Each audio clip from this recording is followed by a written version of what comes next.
especially because I've been able to play a ton of this D3 console over the past couple of days.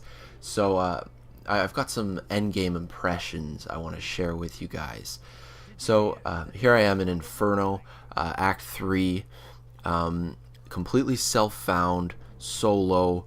This is absolutely not something you would have been able to do on the PC version at all. If you took the same amount of time playing solo self-found on PC, you would be but a fraction as far into the game as this barb is. Largely that's because of the drop rates. On console, it's not Loot 2.0 yet, but there have been some major changes to the drops. So many legendaries drop. I mean, I can just show you really quickly. Again, completely self-found. I've already found a Mempo, which is the best helmet in the game, IK armor, which is the best armor in the game, and then you've got weapons that do so much more damage than what's available on the PC. This Bone Shatter Maul, which is normally a lower level Maul, it scales up to level 60, as do all the legendaries in console, which is really cool because when you're farming Inferno, you don't just have the same handful of legendaries dropping all the time. You've got every legendary dropping, and each legendary is rolling stats at the monster level of 60, which is the max, of course. So you get so many sick weapons. I've found so many weapons, through the leveling process. It wouldn't actually be uncommon to find one weapon and have it double your damage. And when you have a reward system like that in place, it really does make the leveling experience more enjoyable. I had great fun playing through. I'll just show you what's going on in the stash here. So here's some of the weapons I was mentioning earlier. Most of these are lower level ones, but just seeing how many unique weapons I've found. These Leoric gauntlets are actually exclusive to the PlayStation version.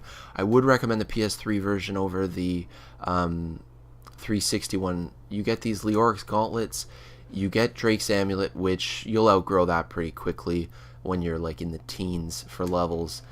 You also get Leah's Ring, which is this one here. Again, a level 1 item. It's good to put that on for a new character. It makes it a bit easier.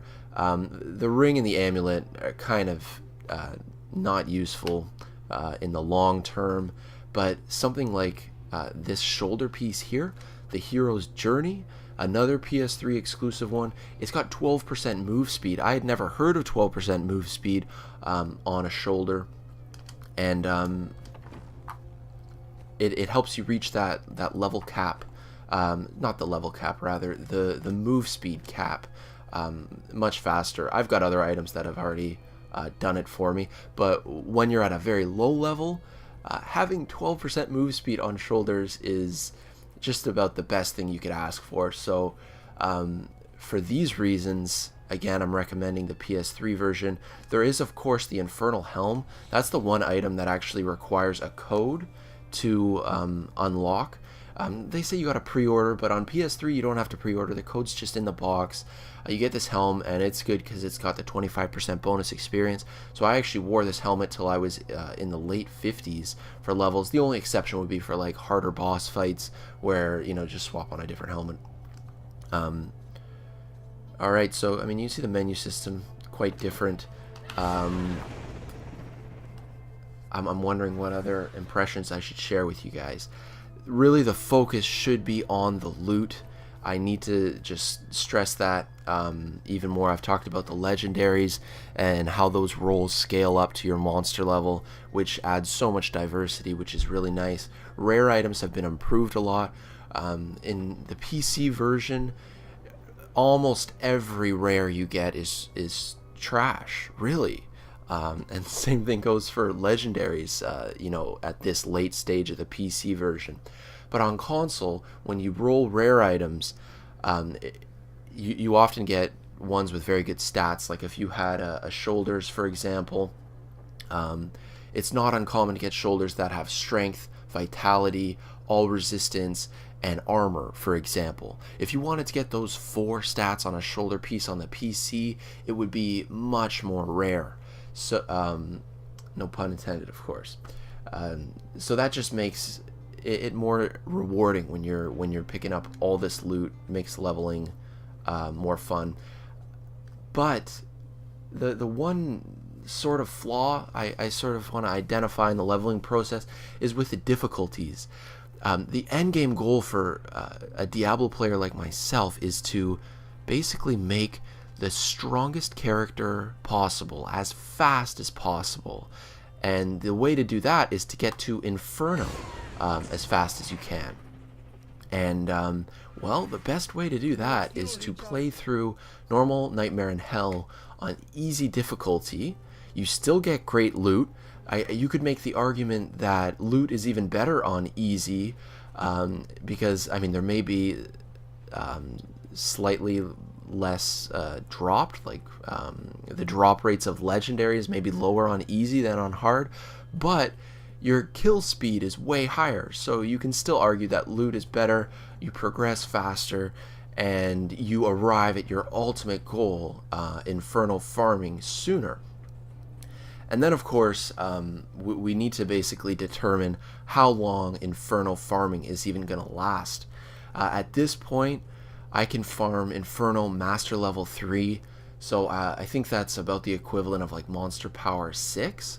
And to be farming Monster Power 6 after just a couple days of solo self-found is some really, really fast progression.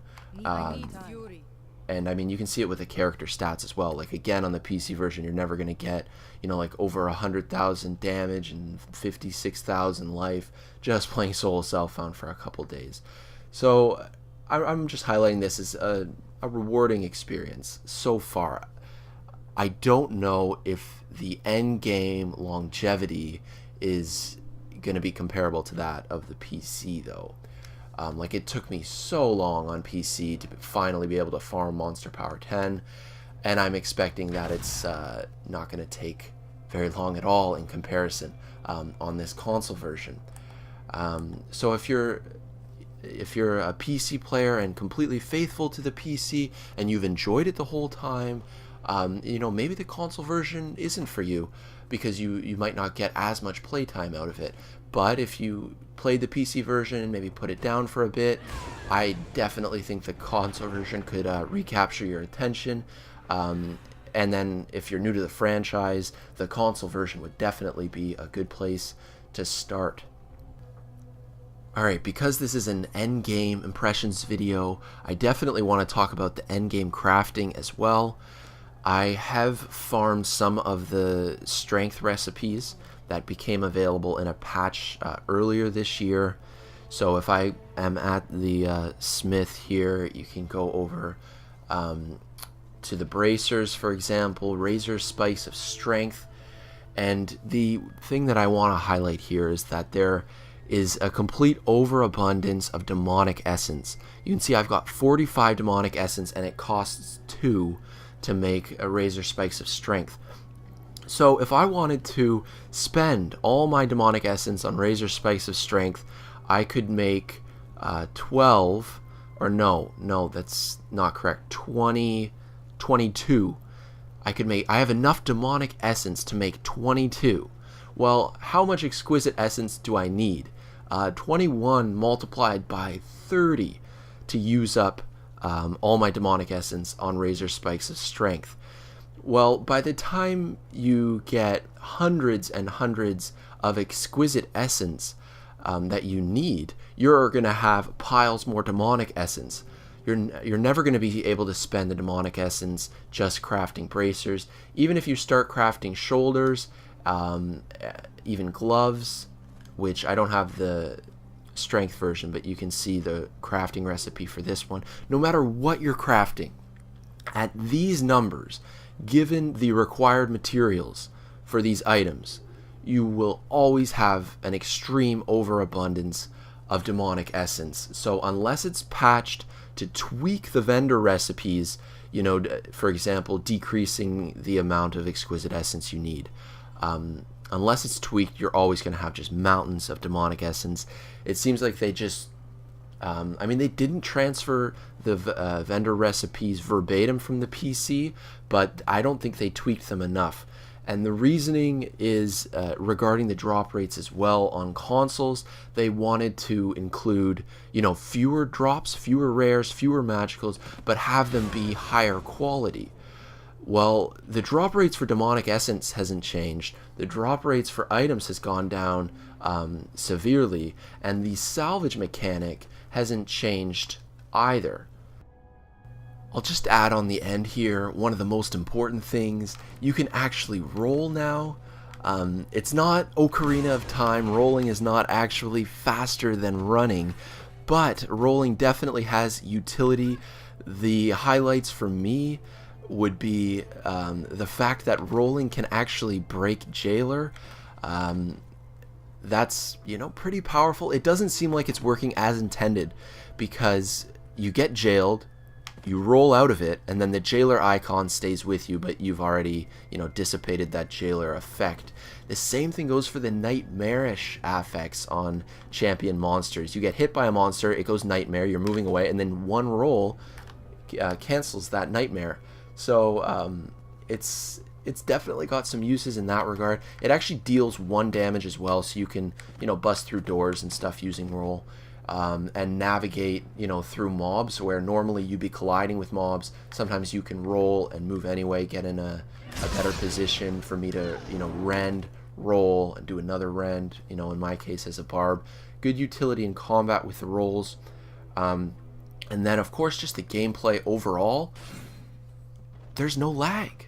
There is a latency of 0 milliseconds, which is far and away superior from what you get on the PC. Like, I always experience over 100 milliseconds.